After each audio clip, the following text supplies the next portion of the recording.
Shut up and let her talk to us. All right, thank you very much. As you mentioned, my name is Elyssa McFarland, and I am the Iowa Field Coordinator for something called the Soil Health Partnership, which is a national corn growers initiative, and I'll get into that in a little bit. But what I'd first like to do is kind of poll the audience and see who we have here today. So how many of you are landowners? Okay, and how many of you are farmers? All right, and then probably another category of people who work with those two groups, I'm assuming. Is that pretty much who everyone else is? Awesome, cool. Did I leave anybody out? Anybody have kind of an interesting? Okay, cool. Policy, cool. That's good thing to include as well. And is everybody from Iowa, or do we have people, is anybody outside of Iowa? All right, what other states do we have? Illinois, Oregon, Indiana, Minnesota, New York. Okay, awesome, cool. For those who are in the state, how many of you are on the Des Moines Lobe? How many of you know what the Des Moines Lobe is? That's a better question. There you go. How many of you are from the rolling, beautiful hills of southern Iowa?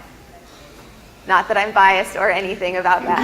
All right. I am from southeast Iowa. A little town called Columbus Junction is where we farm. It's in Louisa County, and then I live across the border into Muscatine County. Anybody from like northwest Iowa? All right, northeast Iowa? Couple? Okay. Did I leave anybody out? North Central, that's the Des Moines Lobe. So that's your learning fun fact for today. If you're in north central Iowa, you're most likely on the Des Moines Lobe.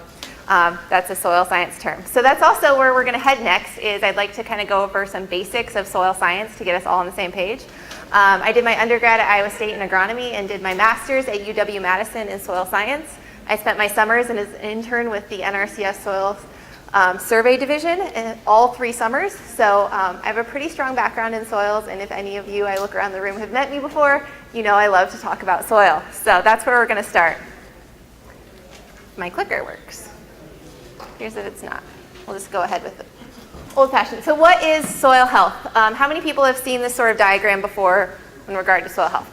Okay, good. So we have some experience, but I'll go ahead and walk through it anyway. Basically what soil health is the optimization of soil properties for the goal that you're trying to achieve. So in most cases, in Iowa, we're trying to grow corn and soybeans. And those properties fall into 3 big categories: the physical, the chemical, and the biological properties of soil. For soil health, I think what's really important, and it's been talked about already today a little bit, is the optimization. And what I mean by that is there are some things about our soils that are inherent to the part of the world that we're from. So that's part of the reason why I went around to see who the audience was here, because I want you to be thinking about your farm and where you're at in the world and what your soils are like. Because that will sometimes impact what your soil health goals are, because we have some things that Mother Nature gave us and we have some things that we can impact with our management. And it's important to understand the differences between those. So this is just a quick example I run through just to kind of get your mind around this. We're going to walk through the 3 different categories of soil properties and some examples. So the first soil property that's probably the easiest for everyone to think about is soil chemistry, right? That's the nutrients, that's the things that we've been managing for a long time in production agriculture. And as I mentioned, the nutrients are the thing that we can manage. As an example of something that's inherent to your soils, for the large part, the cation exchange capacity or the sites that hold those nutrients in your soils, you can change that a little bit, but a lot of that is just inherent to the soil type that you have on your farm. When we move to the physical properties of soil, Jerry mentioned this earlier in his talk, we can impact porosity, and that's obviously hugely impactful when we talk about water holding capacity and getting that rain into the soil and then holding it there. One of the inherent properties of your soil, regards to physics and the structure of your soil, is the amount of sand, silt, and clay. So how many people have clay in their garden? Anybody? Okay, everybody asks me this question as soil scientists. They all have clay in their garden and they want to know if they add enough sand, will it fix it? No. That is inherent to your soil formation. It's better to work with those sort of properties as opposed to trying to work against them. And then the last kind of category of soil properties is the area of soil science that we probably know the least about right now or have the greatest potential to learn more, and that's the soil biology. And obviously we know that things like adding cover crops and changing our nutrient management have the potential to impact our microbiome. We haven't been able to test that on a production scale in agriculture, but we're working towards that. And then on the inherent and kind of what you're given from Mother Nature, I think it's important to know that as we try to strive to increase organic matter, there's a certain background level of organic matter that's inherent to your soils, depending on if you had forest there for thousands of years or if you had prairie there or something in between. And when I talk to farmers, I think this is really important because sometimes you see those farm journals or something where it says you can add a full % of organic matter over the course of 10 years or maybe even faster, depending on what you're looking at. That depends on what your inherent organic matter level is. So if you have a really low organic matter soil, you might be able to make really great gains. If you already are in, like north of here a little bit and you already have really high organic matter, getting a full % gain in organic matter probably isn't going to happen. And that's just inherent to the soils that are on your farm, and it's nothing necessarily to do with the management. Like I said, we can make small gains in certain cases, but it depends on your soil and what Mother Nature gave you. And just to give you an example of this, we can't be outside in the field today, but when we can be, I love to dig soil pits and get down in the soil. These are 2 soil pits from Soil Health Partnership field days. The one on the left was in southwest Iowa, and the one on the right was up by Algona. And you can tell that these soils are just different naturally. I would say that they're both healthy soils. Both farmers are working on incorporating cover crops, reducing their tillage, so they are making great gains in improving the health of these soils, but they look very different, and that's because the one on the left was under forest vegetation prior to when it was cropped, and the one on the right was under prairie. So that's just kind of some basics of soil science. Oh, and I forgot to mention, as I go through, if you have any questions, go ahead and raise your hand. They let me know that I can take questions throughout my presentation, and I prefer to make it a discussion, so let me know if you have questions. So how does Soil Health Partnership come into this soil health space, and why are we here and what are we doing? Basically, farmers had questions about how soil health and farm management work together. And as you know, when farmers are going through the growing season, we all make a bunch of different decisions throughout the growing season. And those decisions impact our soil health, and our soil health in turn impacts yield, profitability, your environmental impacts. And what we'd like to do is fill in that decision tools portion, where we can help farmers find tools to make those decisions, to improve their soil health, to improve their profitability, and kind of keep this circle going of making better decisions on farm that lead to better soil health and better farm profitability. So how are we doing that? We have our goal was to recruit a network of 100 demonstration farms, and this year we are up to 111 demonstration farms, so we've met that goal. We work with a team of scientists to establish protocols on those research farms. And then our third goal is something that we're working really hard on right now in getting that data together and working on publishing findings and recommendations. And then we also support grower networking and technical assistance. So basically I work with farmers and agronomists and folks like that on how to get this done in the field. So if I ever stray into the technical here on like specific field management, try to keep me back on track. This is an overview of our data collection process. I'm not going to go into the details, but high level, we work with a farmer to set up a strip trial. I believe there are 3 or 4 of our farmers here in the room today, which is awesome.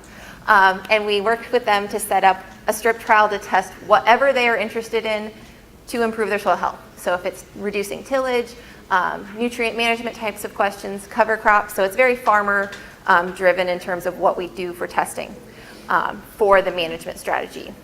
We then move on to the spring, and we are taking soil health samples as well as routine analysis samples. Later in the growing season, we have aerial imagery that's flown to check on the crop and see how it's doing. Obviously, when combines start rolling in the fall, we collect the yield data. And then the last step is working through 2 different channels to collect economic and management data. So the first is working with Wally Tyner out of Purdue to do a systems comparison, and then also working with Ag Solver out of Ames to do a spatial comparison of return on investment across a field. So that's what we collect. And this is where we collect it. So it's a little washed out up here. I apologize about that. Every projector does this map a little bit differently. But these are our 111 farms. You can see we have them categorized. Most of them are cover crop fields, cover crop trials. That's what's easiest to implement, and that's what most farmers are interested in right now. However, we do have a couple of tillage and nutrient management studies as well. So that kind of gives you a background on what we do on farm. Another thing that I wanted to, besides just the background on soil science and a little bit of info that way. I also wanted to communicate to you guys about kind of the national level efforts going on in soil health. So we're meeting right here in Iowa right now, and we're all talking about our specific farms and our concerns. But I also just wanted to bring it up a level too and let you guys know that there are lots of folks working on this. Specifically with Soil Health Partnership, we're administered through National Corn Growers Association. So I work for NCGA. I don't go down to St. Louis every day. I'm one of the remote staff, so I work here in Iowa, but that's who houses the program. And then we also have support from Monsanto, as well as something called the Midwest Row Crops Collaborative. And how many people have heard of the collaborative? Okay, a few folks, and they've even added a few more names to that list. And that is a group of companies who are interested in soil health, and they include, and I'm going to read them off, I apologize, but Cargill, Environmental Defense Fund, General Mills, Kellogg Company, Land O'Lakes, McDonald's, Monsanto, PepsiCo, the Nature Conservancy, Unilever, Walmart, and World Wildlife Fund. So that's a lot of different organizations, but what I think is cool is that everybody loves soils. That's kind of my tagline for everything, is that we have all of these different organizations, and the reason that they're interested in this is because everybody has a stake in soil health and improving the soils on our landscape. So we've had a wide diversity of organizations support us and participate in the steering committee. We also have additional financial support through the Walton Family Foundation, the United Soybean Board, as well as the NRCS. We work very closely with the Nature Conservancy and the Environmental Defense Fund.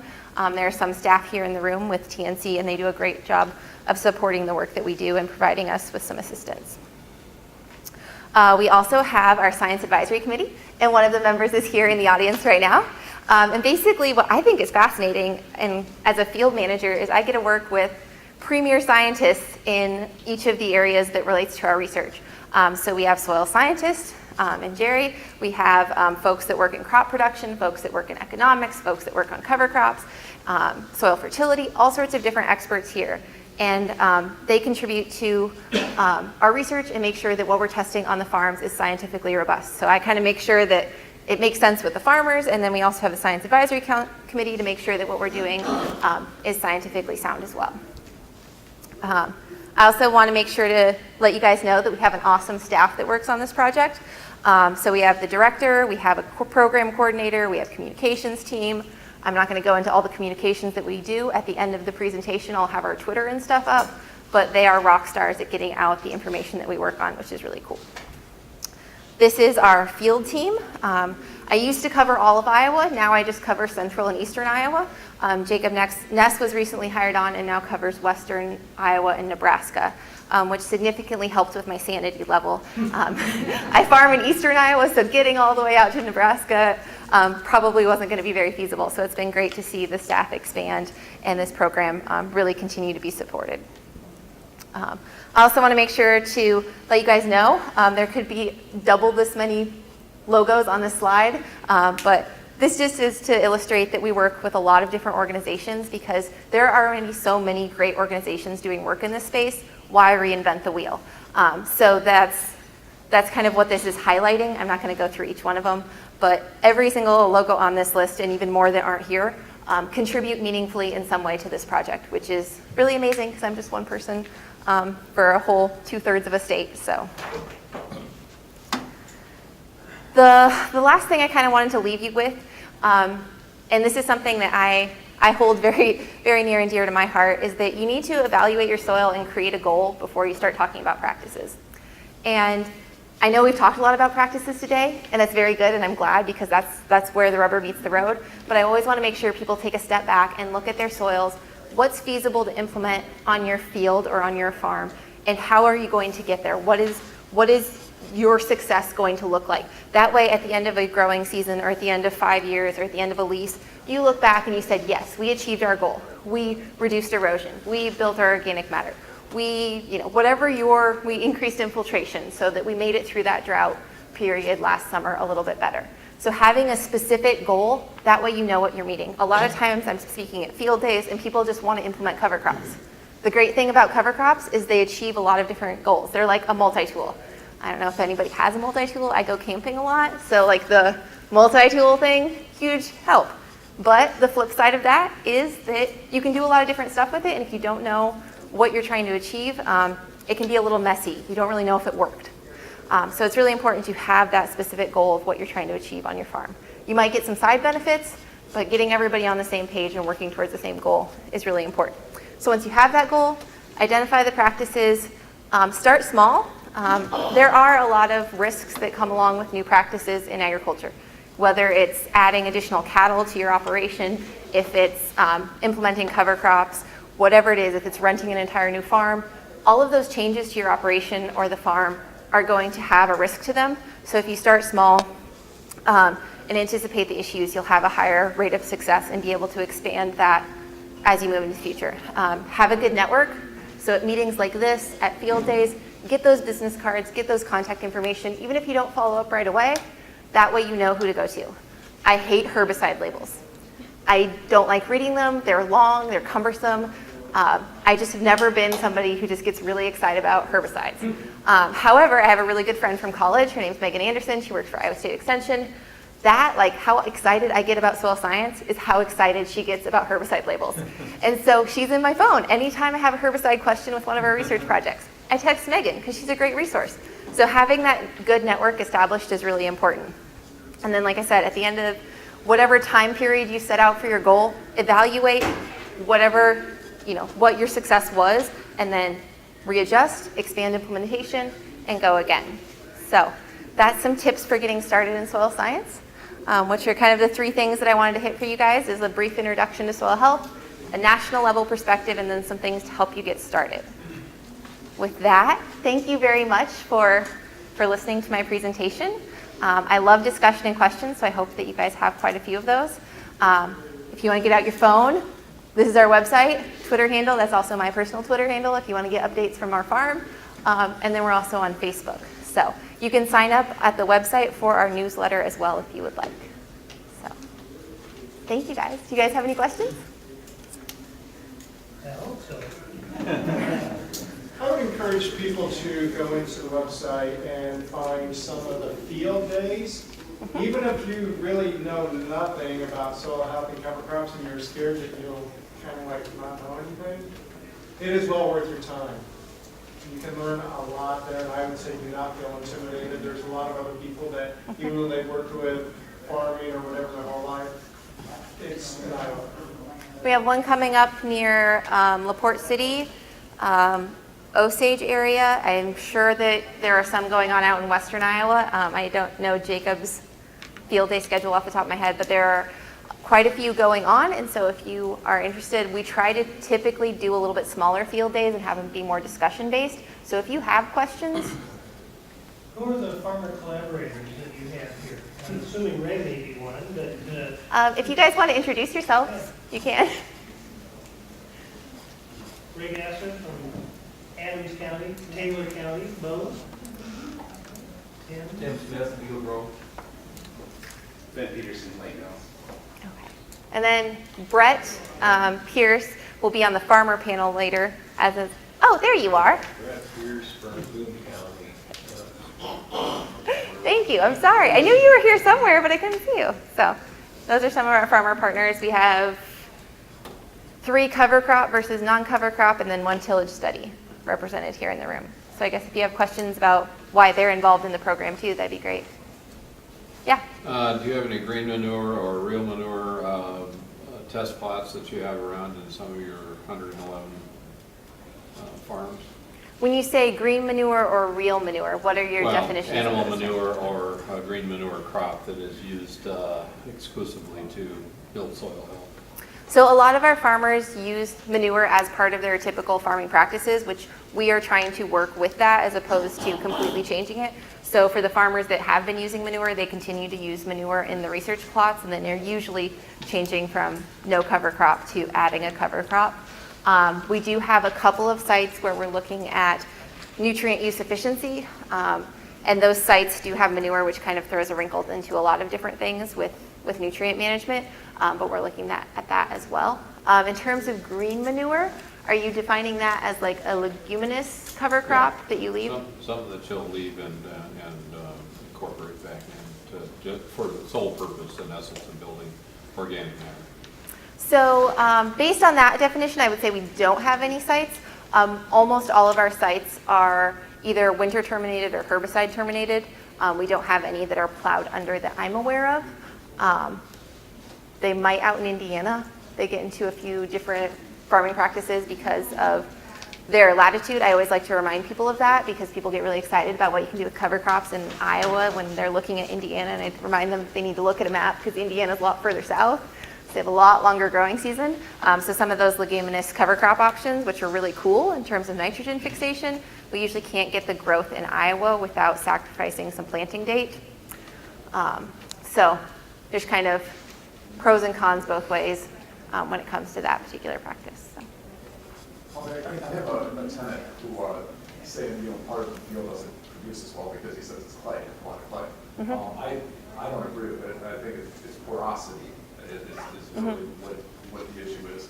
And what would be, comes to mind is maybe a simple way to sort that out. I imagine there's some tests or something. So in terms of being able to test the porosity of the field, or just is it clay the issue or is it porosity? Because water running off the top, and he can't do strip till because it's too clay. I think it's just kind of an excuse. Trying not to do strip till. But if there's no if it's all compacted, kind of has the same characteristics. yeah, so you can get great soil structure in clay. It just takes a lot more work than in other soil textures. There are soil tests that you can do that are commercially available that you can do for the soil texture. You can find out the exact percent of clay. On the flip side, with the testing the porosity, there are some infield things that you can do, but to the best of my knowledge right now, commercially, you wouldn't be able to test porosity by taking a soil sample and sending it to a lab. You can test it kind of in a roundabout way by looking at aggregate stability. So the Cornell Soil Health Assessment offers aggregate stability testing, and so you could test how stable your aggregates are. And if you have stable aggregates, most likely you also have decent porosity, but it's not an exact measure of porosity per se. Heather? Will the Soil Health Partnership aggregate this data and do something with that, or is it more just with farmers? So right now, all of the data that's available is being discussed one-on-one with farmers. The aggregated anonymized data will be released sometime in the next year, from what I understand. But that process of making it scientifically, statistically, I will defer to our Science Advisory Council here, because in order to do a big release like that of anonymized data, it needs to be statistically significant and have some hard science behind it, and especially looking at the scale that we do. We're a national level research project, so to make sure that what we get out there is all T's crossed, I's dotted. So. On your tillage studies, what are some of your studies you're looking at, and what are some of the observations you're seeing? So with the tillage studies, we have a strip till compared to conventional till, and I also have a vertical till compared to conventional till.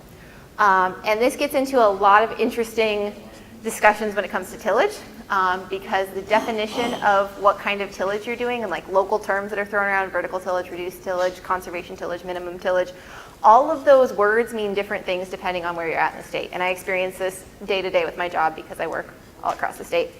But what I've done is consult with the farmers and see where they're at with their tillage on their farm. So I know in a lot of areas that vertical tillage is like a swear word, you don't say it. On this particular farm, I looked at his implements, I looked at his conventional tilled fields, I looked at his vertical tilled fields. There is a difference in what he's doing. He's managing it differently. He's not using the vertical tillage as a crutch. He's using it as a stepping stone to get to no-till. So I think it's worthwhile to have a data point around that to be able to say, okay, so you can't go all the way to no-till cover crops tomorrow. Could you take a step there and see how that affects your management? So.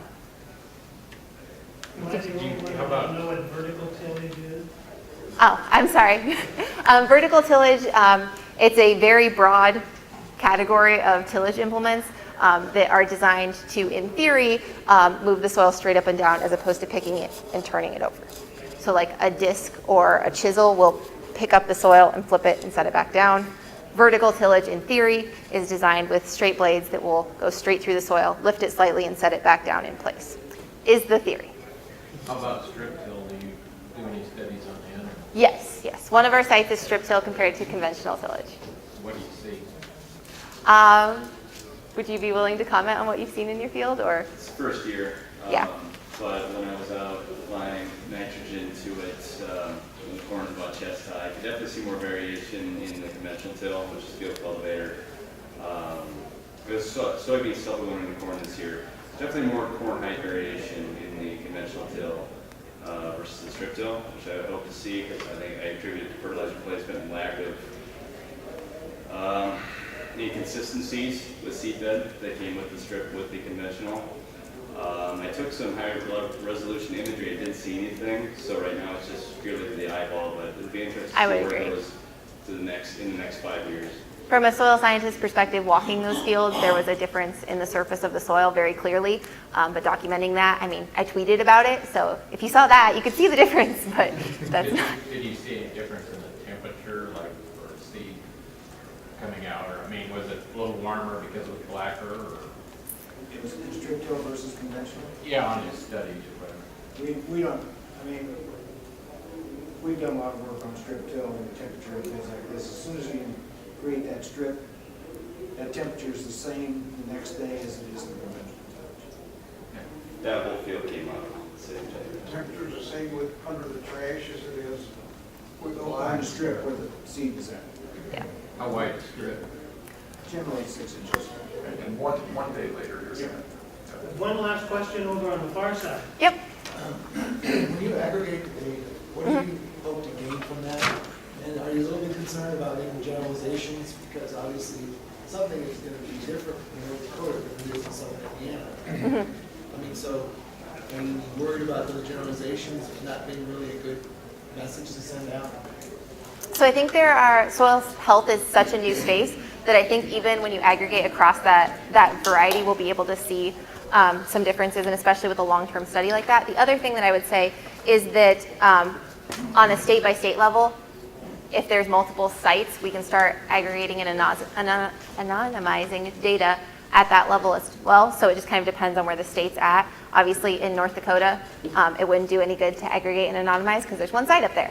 But we're starting to look at regionally grouping things by soil types or soil textures as well. So there's different ways that we can aggregate the data. But I still feel like even across the variability that we have, a lot of the soil health data that we have right now comes from other regions of the U.S. So having an aggregated group of Midwestern soils data of this kind, I think, is really important. So. This is the first year, right? No, this is the 4th year of the study. But we were designed to expand. I didn't go over that for this particular discussion, but we started in 2014 with enrolling sites, and that was designed so that we could increase the number of sites. So we didn't want to start with 100 sites and make our mistakes on 100 sites. We started with 20, figured out what we needed to do, added another 20, and we're able to expand the number of sites enrolled in the project. But each of the sites is enrolled for 5 years, with the option to expand to 10 if there's interest and still things that we can learn. One final question in a minute. Which is the best soil in the state? Oh, I have a very good answer for this. There is no such thing as the best soil in the state. I am a soil scientist, so I love all soil, and I'm a beginning farmer, so I feel like if you have the privilege to own or farm soil of any kind, that you should view that as a privilege and be very thankful for it. So.